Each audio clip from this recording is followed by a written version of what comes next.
within their ranks, a drama plays out. Two hyena cubs, born in rival territories, struggle to survive as their clans wage war.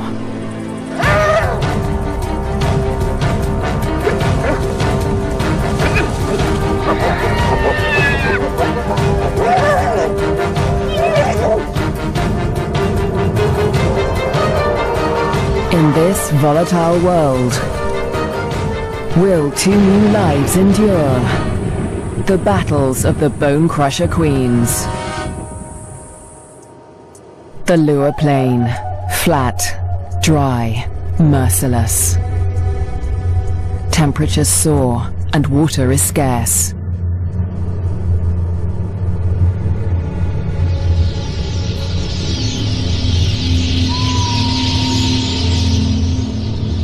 When the rains come, a wildebeest migration will flood into Lure Plain, but for now, only a few hardy adults stir the dust.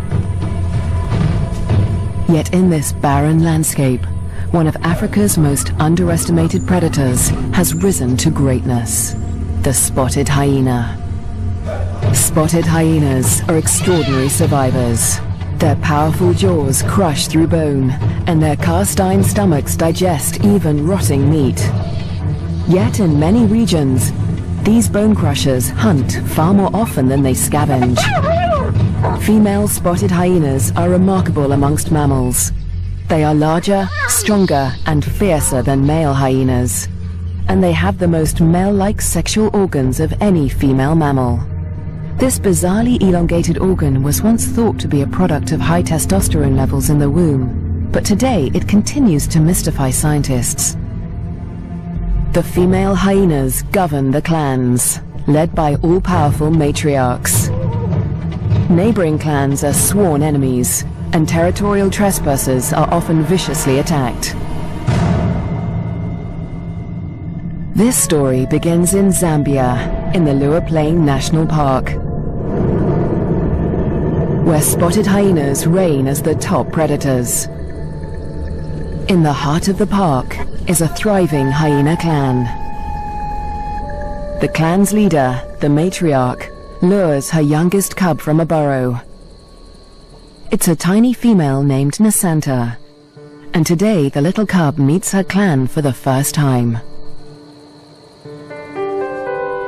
For 2 weeks, the newborn lay hidden in a burrow away from this main den, but now she is old enough to join the clan.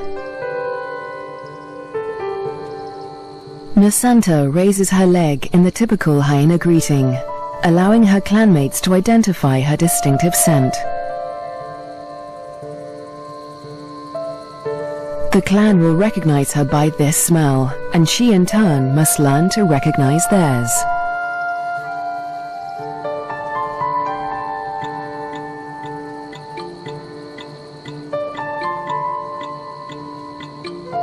It's an important learning curve, since each hyena has its own rank, and Nasanta needs to know who's who as she finds her place in the clan.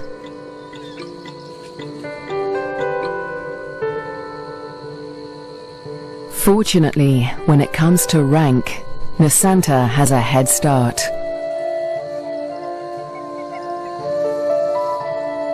She and her twin sister get more than just milk from their mother. As cubs, they also inherit her superior status. As the matriarch, their mother ranks highest in the clan, and enjoys the support and protection of all of the clan's dominant females. Nobody dares to confront her, or her cubs. But not all hyenas live such charmed lives. 4 kilometers to the southwest is another clan, Nasanta's clan's greatest rival. This clan abounds with cubs. Most are the offspring of the high-ranking females, but one among them is different. His name is Twambo, and he is the son of a low-ranking female. Like Nasanta, Twambo inherits his mother's rank, but this time, it's not a blessing. Low-ranking hyenas are often bullied by the clan, and with his mother's rank, Twambo will be a target. His mother will care for him, but she won't dare to defend him from the more dominant females, or their cubs. Behind her lies Twambo's father. He's the alpha male, the top-ranking male in the clan. But all spotted hyena males are subordinate to the females. He ranks even lower than Twambo's mother. Twambo will get little support from his low-ranking parents.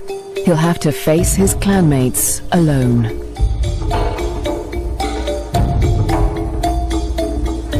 But for now, it's all good fun. At only a few weeks old, the cubs are more concerned with play than rank.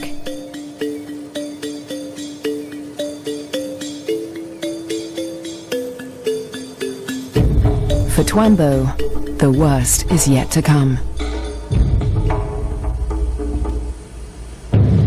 Twambo and Nasanta's home on the Lua Plain has a catastrophic history. For more than 100 years, the Lozi people have lived in the Lua Plain National Park amongst the wildlife, conserving and protecting it by order of the Lozi King. But a decade ago, around the turn of the 21st century, everything changed. A scourge of poachers invaded Lua Plain. Weapons streamed in from war-torn Angola, and a massacre was unleashed. Lions were targeted for their valuable skins, the herds for their meat.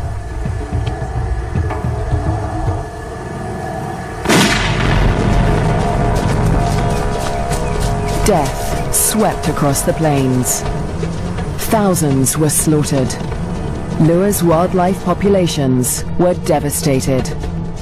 By 2003, the hyena's gravest enemies, lions, were all but obliterated. Only one known lioness survived, probably the last of her species in the region. But the poachers spared the spotted hyena. With its blotchy coat, it made a poor trophy, and its meat was worthless as food. With the threat of lions eliminated, the spotted hyena came to dominate the Lua Plain. But life in Lua today still has its challenges. The last weeks of the dry season are excruciatingly hot. The landscape distorts behind a haze of heat. But today, Twambo's mother senses a change.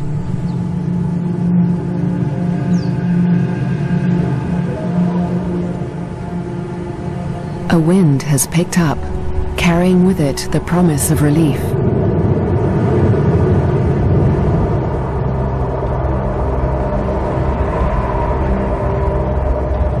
A storm approaches.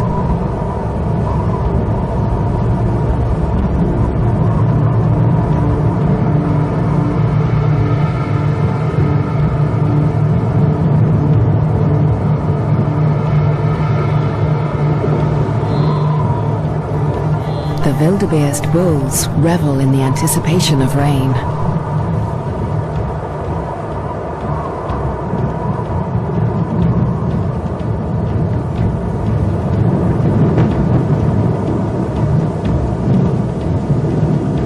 But this storm harbors a deadly threat. Fire. Flames tear through the dry grassland at terrifying speed, heading straight for Twambo and Nasanta's dens. The cubs are too small to outrun the blaze. If the fire reaches the den, they could suffocate in the heat and smoke.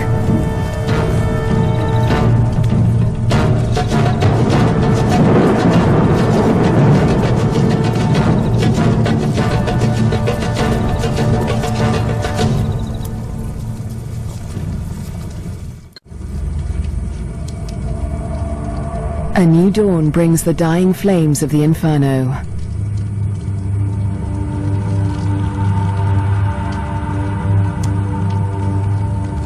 The blaze scorched the land around Nasanta's den before the wind turned it away.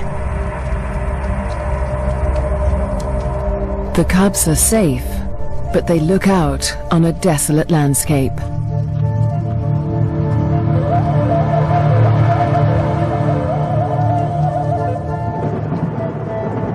As the last embers burn to dust, the promised rain arrives at last.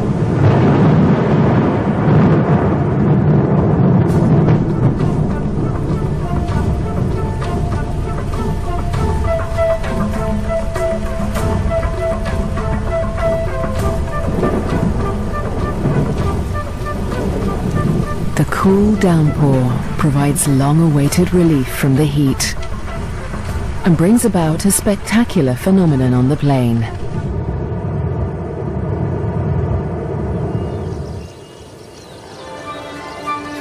A few days after the fire, a carpet of pink lilies sprouts across the plains. Triggered by chemicals in the smoke from the fire, the beautiful bloom lasts only a few weeks.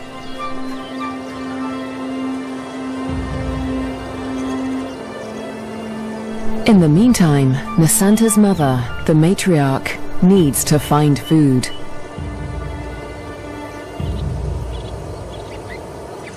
The matriarch heads north, where the first herds of the migration begin to gather, leaving young Nasanta untended at the den. Spotted hyena milk is so rich that Nasanta can survive without suckling for days at a time, so the matriarch can afford to venture far from the den in search of food. At last, she spots a telltale sign of a potential meal. Vultures.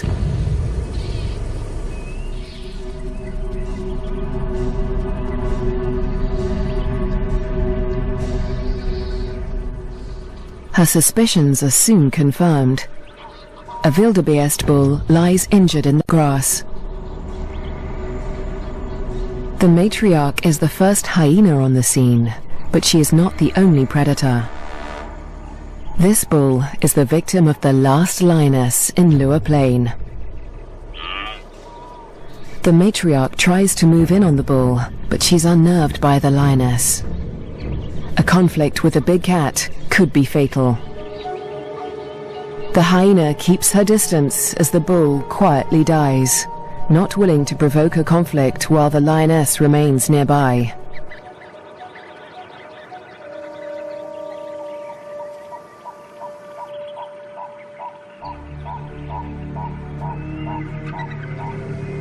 The circling silhouettes of the vultures can be seen from far and wide, guiding the matriarch's clanmates to the kill.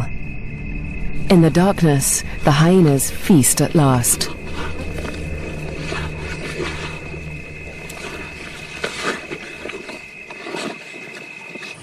At daybreak, Nasanta's mother and her clanmates return to their den.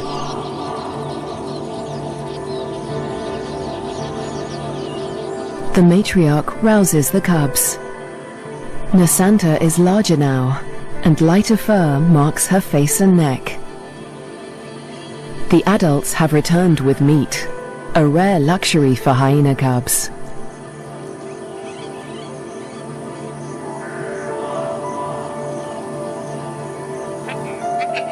It's the highest-ranking cubs that commandeer the scrap.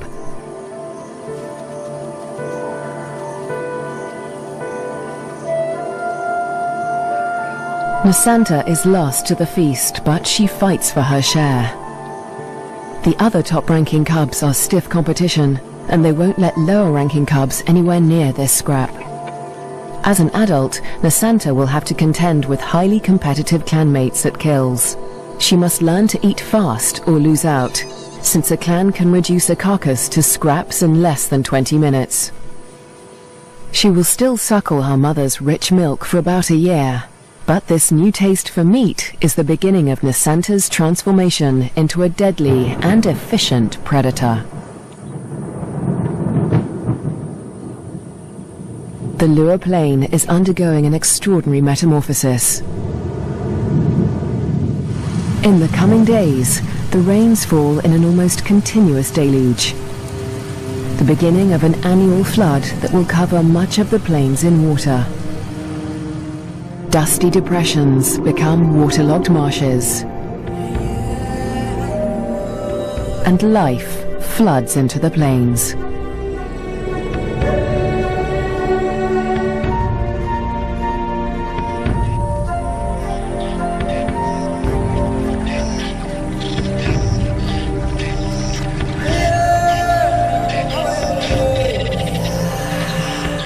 At last, the migration arrives. Just in time for the bountiful wet season, over 35,000 wildebeest descend on the plains, the culmination of the second largest wildebeest migration on Earth. Most of the cows are pregnant, and in the next few weeks, all of them will give birth.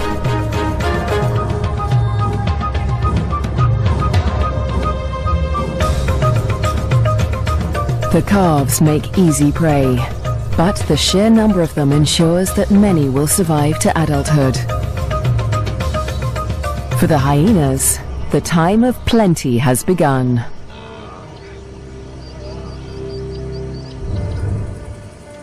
Meanwhile, at the den to the north, Nasanta is finding her place in the clan. She marks the grass around the den with a distinctive scented paste from glands beneath her tail. The adults use this pasting to mark their territory. For Nasanta, it's part of the process of establishing her rank.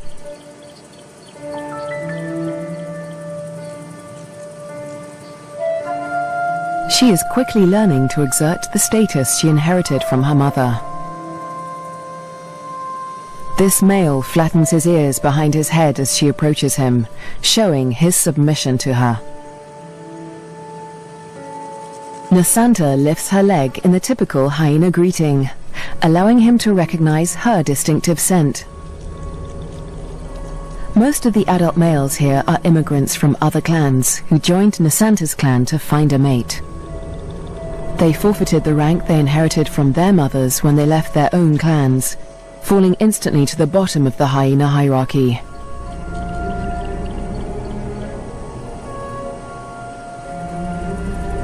Despite Nasanta's age and tiny size, this male and all the other adult immigrant males in her clan are subordinate to her.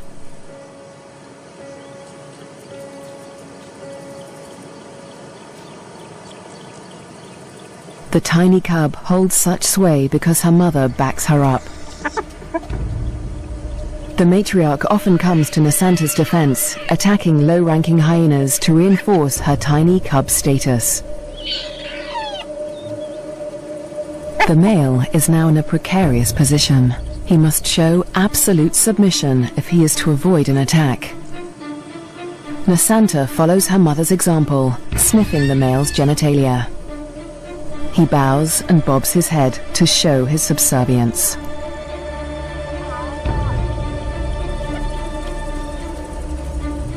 But the clan females are not convinced. They join the interrogation. Fearlessly, Nasanta stays in the thick of the fray.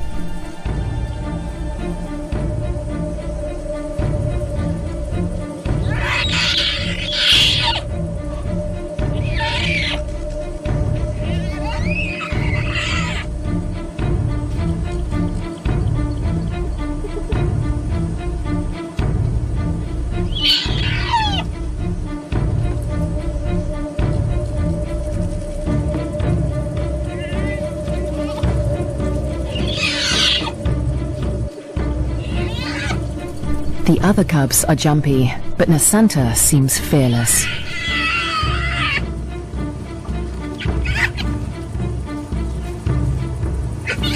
With the protection of the matriarch and the clan females, no hyena would dare to hurt Nasanta. 4 kilometers to the southwest, Twambo is not faring quite as well. He's also growing up fast, with the first spots showing through his black coat. But unlike most of the other cubs, Twambo is a loner.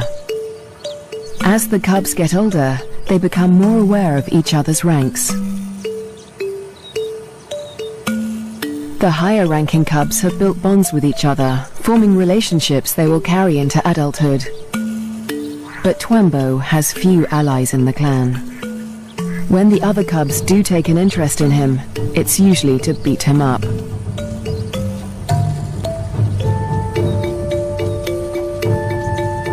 The older the cubs get, the more they pick on little Twambo. And unlike Nasanta, Twambo will get no help from his mother. He must fight his battles alone.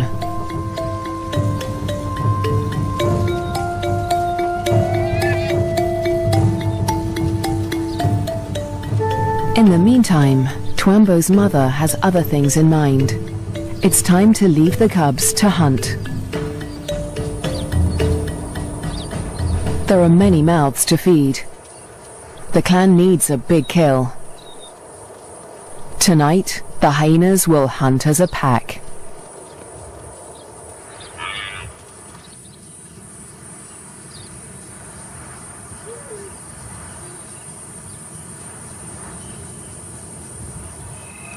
The search for prey takes Twambo's clan dangerously close to rival territory.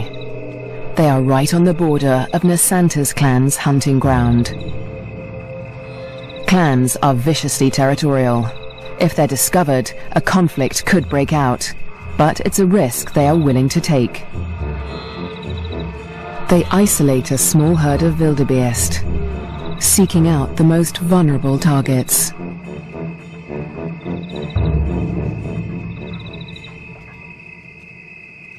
The clan charges the herd.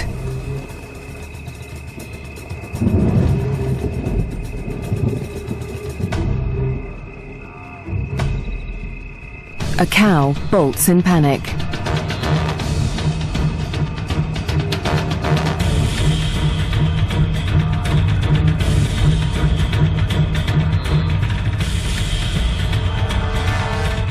A calf is separated from the herd.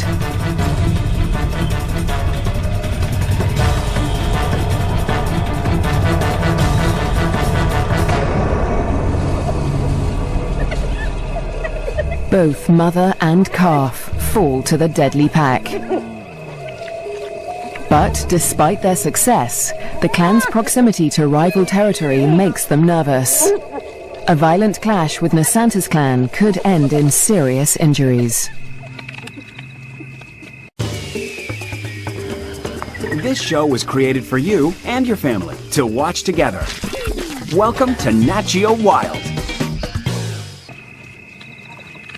They eat feverishly, dismembering the carcasses in minutes. The powerful jaws crush down with almost half a ton of force, tearing through bone and flesh with ease.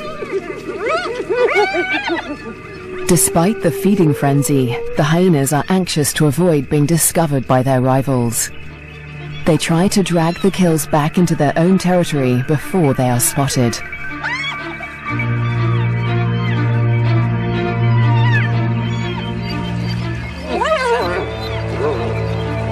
The move comes too late. A territorial patrol from Nasanta's clan has come to investigate.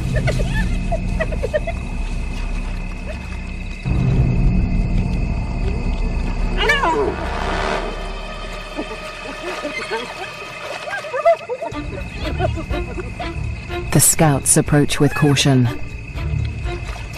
as the intruding clan braces for a fight.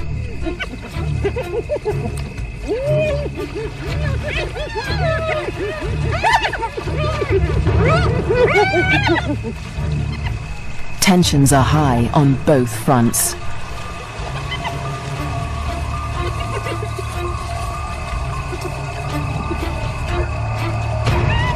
A few scouts try to approach the kill, but the intruders chase them off. The scouts are grossly outnumbered.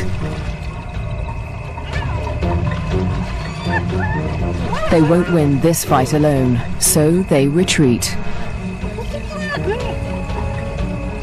But this battle isn't over yet. The scouts will return with reinforcements.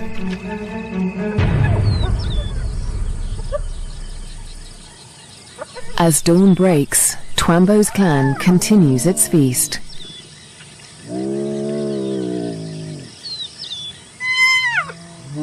Lulled into false security, they hold their position, still precariously close to enemy territory.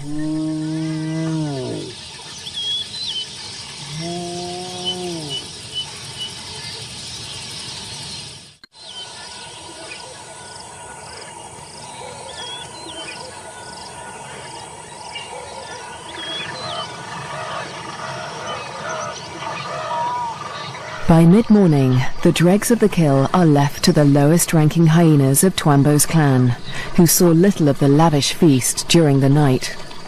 But they have overstayed their welcome. The scouts from Nasanta's clan have returned with reinforcements.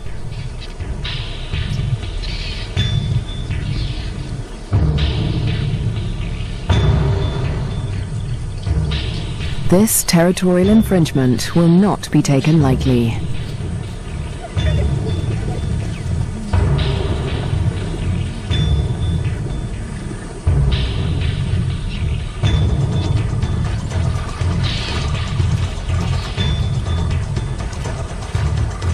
The intruders recognize the danger too late. The full force of Nasanta's clan is upon them.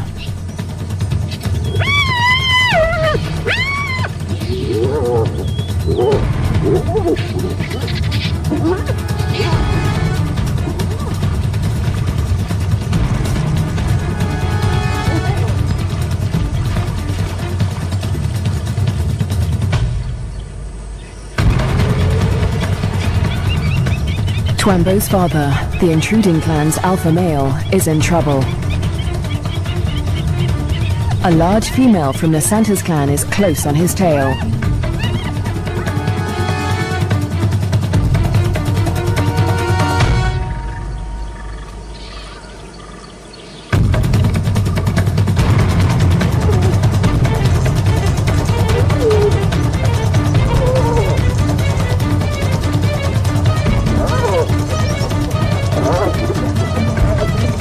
He is cornered.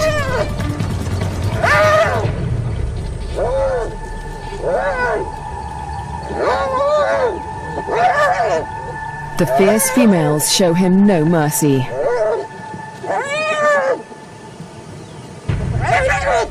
They target his spine and ears.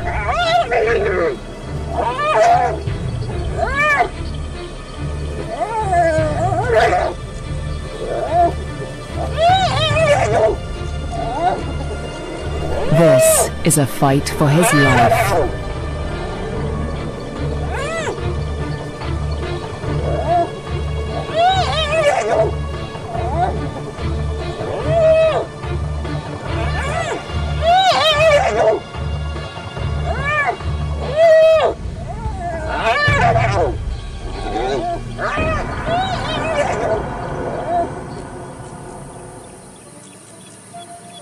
As dusk falls, the battered members of Twambo's clan return to the den.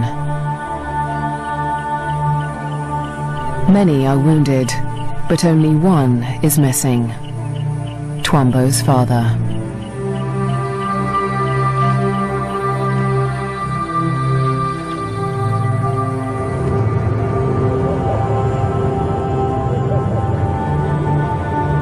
Weeks pass before he finally appears, limping and disfigured, but alive. His wounds have healed, but they will mark him for life. His ear has been ripped from his head. But the alpha male's injuries are not the worst of the fight.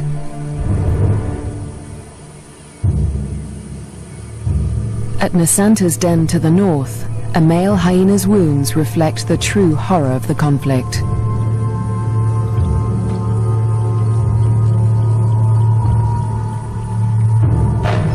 His nose and lips have been ripped from his face, healing into a permanent snarl.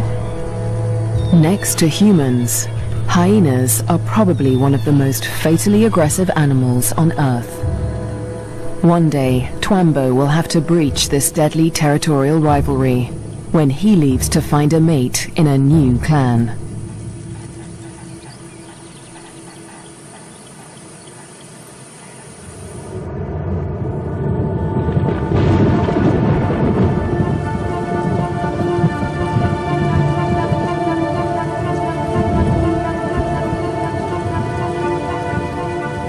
In the weeks following the clan war, the rains continue to fall in a ceaseless torrent.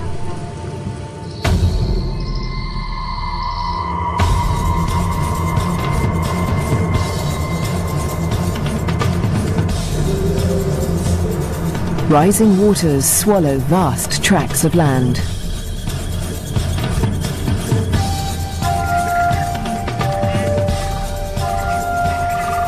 There is little dry ground, a blessing for the birds, but a curse for the herds that must wade through shoulder-high water.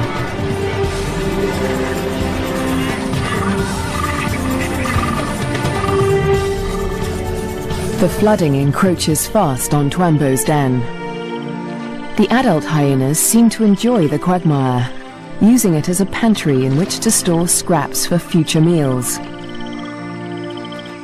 But the cubs cannot swim as well as their parents. If the waters reach the den, they could drown. For now, the den is still dry, and Twambo and his clanmates are safe. Twambo is starting to look more like the adult hyenas. His once black coat is now a spotty mane of brown fur, and he has more than doubled in size. But his low rank remains a problem. Even the smallest cubs still actively pick on him.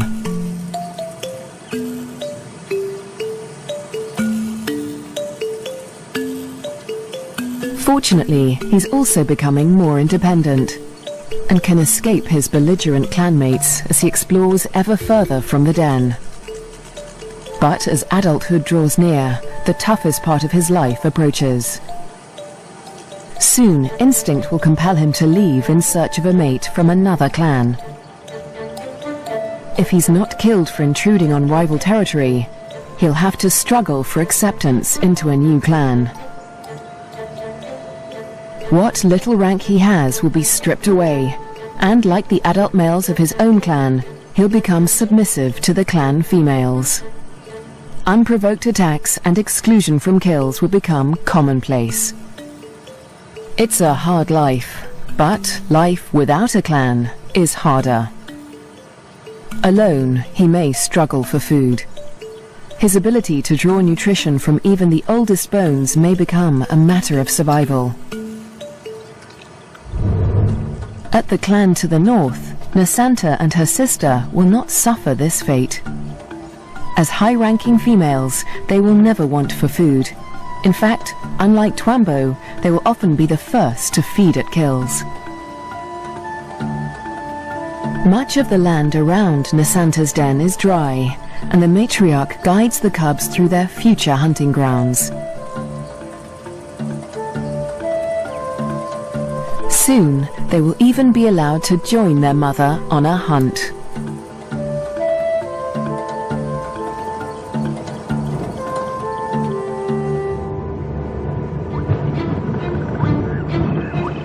At nightfall, the rains begin anew. Catfish squirm through the flooded Lua Plain as the waters rise ever higher. If the flood reaches Twambo's den, it could change everything for his clan.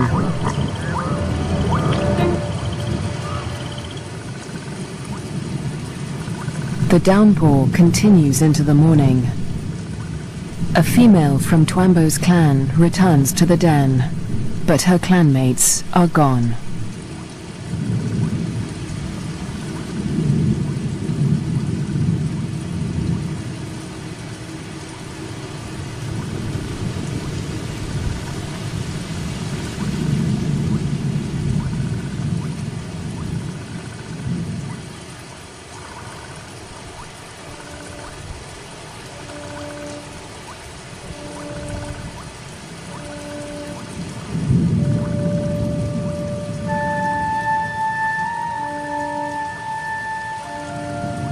The burrows lie empty.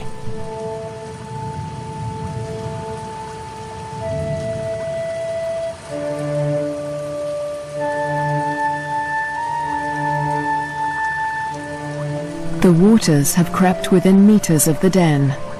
They are dangerously high. The cubs lack the size and strength to swim to safety and could easily drown in the deep waters.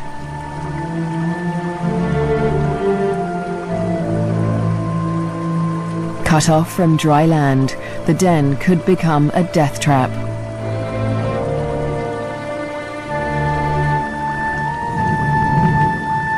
The matriarch must have led the cubs out in the night before the waters reached the den. But this female has been left behind. She will have to search for the clan on higher ground, or try to survive without them.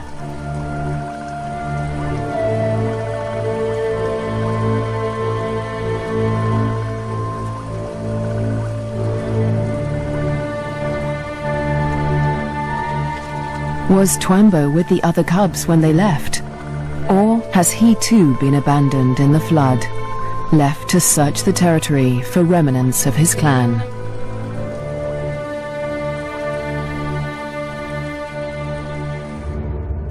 Years pass, and the fates of Twambo and his clan remain uncertain.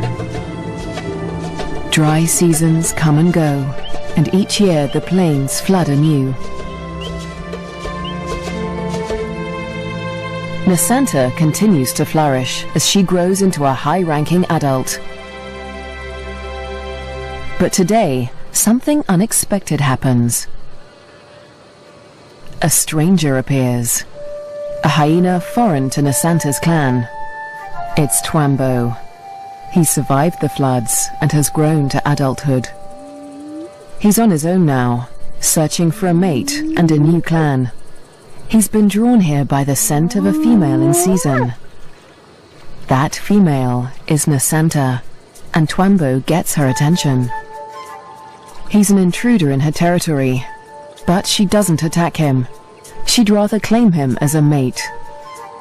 New genes in the clan are a valuable asset, and nomadic males are often favored as mates over resident males. With Nasanta's approval, Twambo's intrusion is allowed by the clan, for now.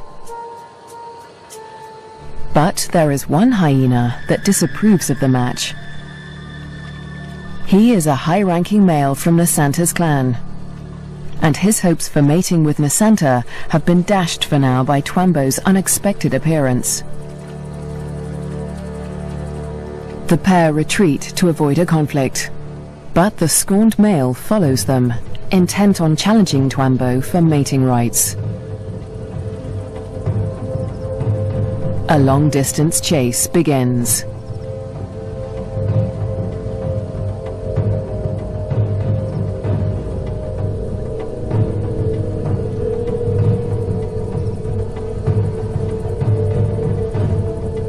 In the blistering midday heat, Twambo and Nasanta try to outrun their pursuer.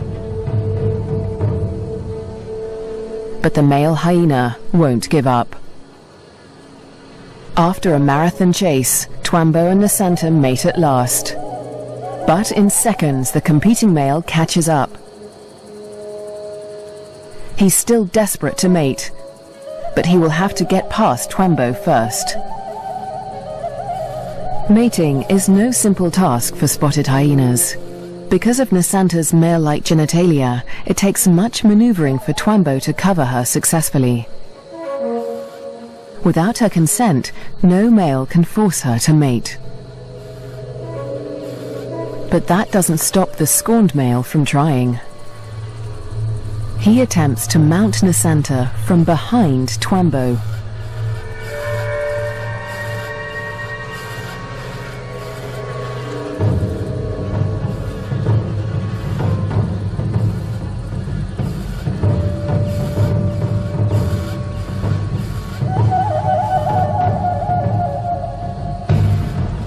At last, the male accepts defeat, leaving Twambo and Nasanta to complete their courtship in peace. But when the mating ends, so too does the clan's tolerance for Twambo. He must still gain acceptance into Nasanta's clan.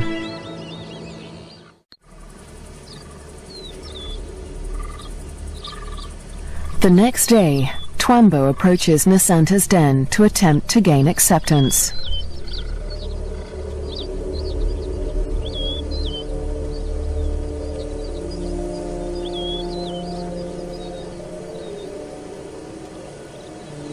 The dominant females immediately investigate the stranger. Twambo flattens his ears and bows his head to show his submission. But it's not enough for them.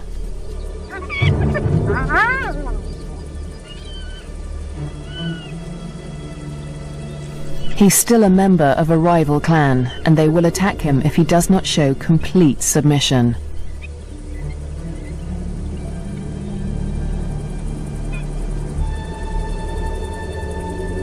In order to gain acceptance into the clan, Twambo must also win the favor of the matriarch, Nasanta's mother. She is nursing a new litter of cubs, and she'll protect them at all costs, especially from strangers like Twambo.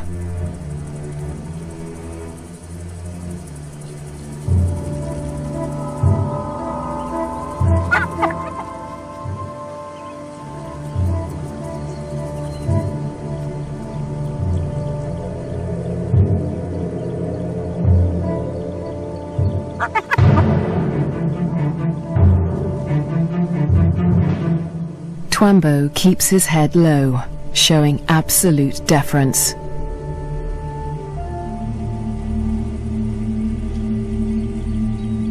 The tactic works. The matriarch relents.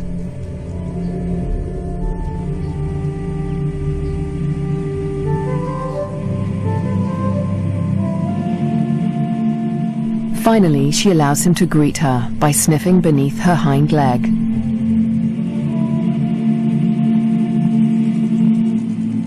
He does the same to her cubs, who will rank above him in this clan.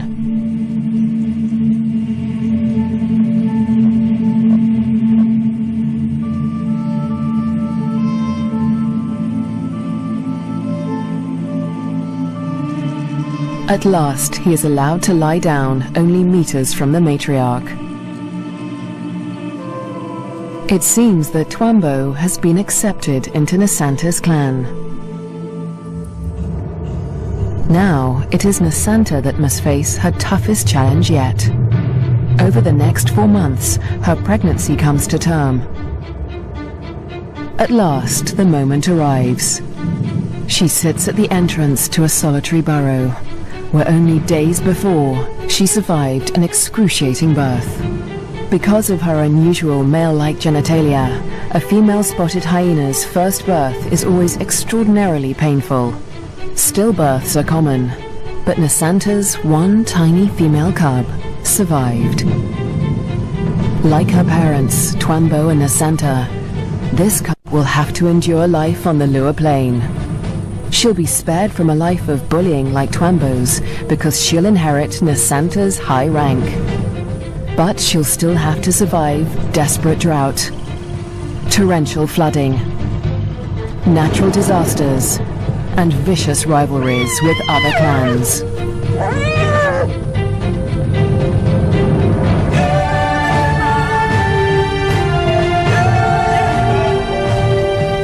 She'll have to learn what it takes to become a Bonecrusher Queen.